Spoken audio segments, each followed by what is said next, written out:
আসসালামু আলাইকুম। সংস্কৃতি বিষয়ক মন্ত্রণালয়ের রাজস্ব খাতে নিম্নবর্ণিত 4টি পদের ক্যাটাগরিতে নিয়োগ বিজ্ঞপ্তি প্রকাশিত হয়েছিল, যেটিতে আপনারা বাংলাদেশের সকল জেলা থেকে পুরুষ মহিলা উভয় প্রার্থী এটিতে অনলাইনের মাধ্যমে আবেদন প্রক্রিয়াটি সম্পন্ন করতে পারবেন। তবে যে সকল প্রার্থীর শিক্ষাগত যোগ্যতা রয়েছে এসএসসি, এইচএসসি এবং স্নাতক পাস, সে সকল প্রার্থী আবেদন করতে পারবেন। তবে বয়সটি লাগবে আপনার 1 মে 2026 খ্রিস্টাব্দ তারিখে সর্বনিম্ন 18 বছর এবং সর্বোচ্চ 32 বছরের মধ্যে থাকতে হবে, তাহলে আবেদনটি করতে পারবেন। আর এটি একটি সম্পূর্ণ সরকারি চাকরির নিয়োগ বিজ্ঞপ্তি।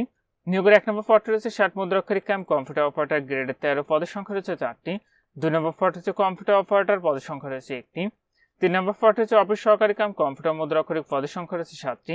এবং সর্বশেষ 4 নম্বর পদটি রয়েছে অফিস সহায়ক, যেটিতে পদের সংখ্যা রয়েছে 15টি। আবেদন প্রক্রিয়াটি এখানে যে ওয়েবসাইটের ঠিকানাটি দেখতে পাচ্ছেন, এখান থেকে অনলাইনের মাধ্যমে আবেদনটি সম্পন্ন করতে হবে। আবেদনটি ইতিমধ্যে চলমান রয়েছে। আবেদনটি শেষ হবে 20 জুন 2026 খ্রিস্টাব্দ তারিখ বিকাল 4টায়। তো যে সকল প্রার্থীরা আবেদনটি করবেন শেষ তারিখের জন্য বসে না থেকে পূর্বে নিয়োগের আবেদনটি সম্পন্ন করে নেবেন। আর এটির 1 থেকে 3 নং কমিকের পদের জন্য আপনার যে পরীক্ষার ফিটি নির্ধারণ করা হয়েছে সেটা 112 টাকা, এবং 4 নং কমিকের পদের জন্য পরীক্ষার ফি লাগবে 56 টাকা। ফিটি আপনি টেলিটক প্রিপেইডে মোবাইল নম্বর থেকে SMS এর মাধ্যমে খুব সহজে ফিটি পরিশোধ করতে পারবেন। আর আপনাদের প্রবেশপত্র প্রাপ্তির যে বিষয়টি পরবর্তীতে আপনার মোবাইলে SMS এর মাধ্যমে জানিয়ে দেবে, তখন নির্ধারিত ওয়েবসাইট থেকে আপনি খুব সহজেই আপনাদের প্রবেশপত্রগুলো ডাউনলোড করে নিতে পারবেন। নিয়োগের 1 নম্বর পদে আবেদনের ক্ষেত্রে আপনাদের শিক্ষাগত যোগ্যতা লাগবে কোনো স্বীকৃত বিশ্ববিদ্যালয় হতে স্নাতক বা সমমানের ডিগ্রি, কম্পিউটার প্রশিক্ষণপ্রাপ্ত 60 লিপি স্বর্ণগতি প্রতি মিনিটে, ইংরেজিতে আপনার 70 শব্দ এবং বাংলায় 45 শব্দ, কম্পিউটার মুদ্রাক্ষর স্বর্ণগতি প্রতি মিনিটে, ইংরেজিতে 30 শব্দ, বাংলায় 25 শব্দ এবং কম্পিউটার ওয়ার্ড প্রসেসিং সহ ইমেল ও ফ্যাক্স পরিচালনার দক্ষতা অভিজ্ঞতা থাকতে হবে।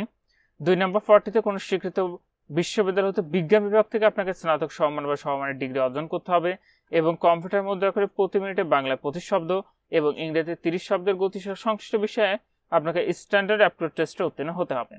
3 নম্বর পদটিতে কোনো স্বীকৃত বোর্ড হতে উচ্চ মাধ্যমিক সার্টিফিকেট বা সমমান পরীক্ষায় উত্তীর্ণ, কম্পিউটার প্রশিক্ষণপ্রাপ্ত, কম্পিউটার মুদ্রাক্ষর স্বর্ণ গতি প্রতি মিনিটে, ইংরেজিতে 20 শব্দ, বাংলায় 20 শব্দ এবং কম্পিউটার ওয়ার্ড প্রসেসিং সহ ইমেল ও ফ্যাক্স পরিচালনার দক্ষতা অভিজ্ঞতা থাকতে হবে। সর্বশেষে 4 নম্বর পদটিতে আপনি এসএসসি অথবা সমমান পাশে কিন্তু আবেদনটি করতে পারবেন। তো নিয়োগ বিজ্ঞপ্তিতে কোথাও লেখা নেই যে আপনার একজন প্রার্থী এক বা একাধিক পদে আবেদন করতে পারবেন কিনা। সেক্ষেত্রে আজ কেউ যদি একাধিক পদে আবেদন করেন, সেক্ষেত্রে নিজ দায়িত্বে আপনি আবেদনটি করবেন। আর আপনি যখন এটির আবেদনটি করেন না কেন, আবেদনটি করার পূর্বে আগে নিজ দায়িত্বে সম্পূর্ণ নিয়োগ বিজ্ঞপ্তিটি ভালো করে পড়ে বুঝে তারপরে আবেদনটি করবেন। তো এখানে ছিল সংস্কৃতি বিষয়ক মন্ত্রণালয়ের রাজস্ব খাতের নিয়োগ বিজ্ঞপ্তি। আজকের ভিডিওটি এই পর্যন্ত। ভালো থাকুন, সুস্থ থাকুন, নিরাপদে থাকুন। আল্লাহ হাফেজ।